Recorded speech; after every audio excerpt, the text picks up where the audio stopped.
بسم الله الرحمن الرحيم. معكم الأستاذ رضوان العربي، محامي بهيئة أكادير من هيئة دفاع السيد محمد رضا الطوجني، الناشط واليوتيوبر المعروف على الساحة الوطنية، الذي حكم عليه مؤخرا من طرف المحكمة الابتدائية بأكادير بالسجن 2 حبسا نافذا وأدائه غرامة 20,000 درهم مع أداء تعويض. ونحن بصدد الحديث عن هذه القضية وإبداء ملاحظات حولها وحول الحكم الصادر بشأنها.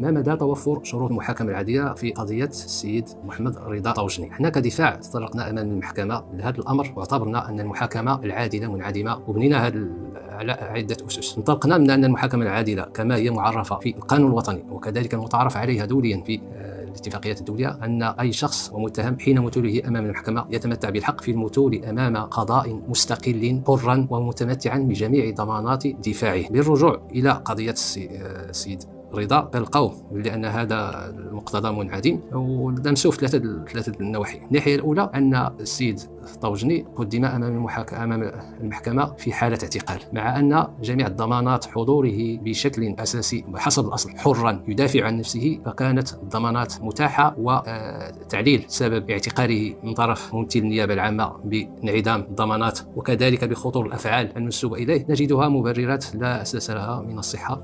المقتضى الثاني وهو مؤشر كذلك بغياب المحاكمة العادلة تتعلق ببداية القضية. الشكاية قدمت من طرف وزير العدل، قدمت شكايتان، الأولى إلى شكايتان وموضوعهما يتعلق بنشر أخبار وادعاءات واتهامات عن طريق الإنترنت، وهذا هو التشكي وبناه المشتكي على أساس قانون الصحافة مخالفته لقانون الصحافة. الشكايتان عولجت إحداهما من طرف النيابة العامة بالرباط، وكان تكليف هذه النيابة بالرباط للضابطة القضائية تم على أساس البحث في نطاق قانون الصحافة.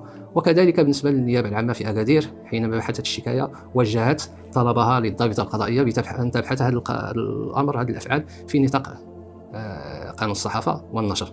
ولكن الغريب أننا حينما طلعنا على محاضر الضابطة القضائية وجدناها قلبت الأمر وحورت الموضوع، حيث نصت على هامش هذه المحاضر بأن الأمر يتعلق بجرائم تتعلق بالحق العام وليس بالصحافة، وتمت تبني هذه الجرائم جملة وتفصيلا من طرف النيابة العامة. وكنعرفوا أن هذه الطريقة غير سليمة، لأن المحاكمة العادلة تبتدئ قبل المحاكمة وأثناء المحاكمة وبعد المحاكمة، وإحنا كنعتبر أن هذا المسطرة والتهمة انطلقت من مكاتب الشرطة وليست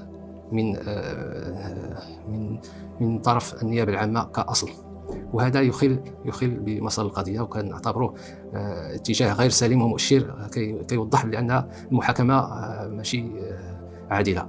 المقتضى الآخر والأكيد في الملف وهو أن النيابة العامة تابعت السيد رضا بتهم أخرى إضافية، تهمتين لا أساس لهما في الملف، لم يشتكي منهما المشتكي، خاصة ما يتعلق بنشر تهمة نشر صور لأشخاص بدون موافقتهم. هذه لم تكن موضوع شكاية ولا موضوع بحث وجه للضابطة القضائية، ولكن كنلقاو المحاضر أيضا ضمنت هذه التهمة، تضمنت هذه التهمة، وكذلك تهمة أخرى تتعلق بالصحافة ولقب الصحفي والتهمة المتعلقة بادعاء لقب مهنة نظمها القانون. هذه لا أساس لها من وثائق الملف مطلقا، ورغم ذلك تمت متابعته به. قبل الخوض في هذه التهم وتوجيهها من طرف المحكمة تقدمنا بدفوع شكلية ترمي إلى إبطال هذه المسطرة من الأساس، لأن اعتبرنا أن المسطرة كانت مسطرة معيبة ولا يمكن أن تبني عليها قرارا للمتابعة، خاصة ما يتعلق بعدم الاستماع للمشتكي. الملف قدم خاليا من الاستماع للطرف المشتكي، خاصة ونحن بصدد شكاية من شخص وتتعلق بحرية التعبير وبما اعتبره سبا وتشهيرا وقذفا وادعاءات كاذبة، وهي تدخل بطبيعتها في نطاق قانون الصحافة كما ركز عليه في شكايته. وهذا الأمر يستدعي الاستماع إلى هذا الطرف لنتبين هل فعلا هو من أصدر هذه الشكاية وبأية صفة، والصفة الشخصية من صفته الوزارية، وكذلك هل يتبناها أم لا يتبناها. هذا الإجراء لم يتم مطلقا، بل تمت المتابعة في غياب الاستماع لهذا الطرف. والمعمول به عموما أن حينما لا يتم الاستماع للمشتكي تقوم المحكمة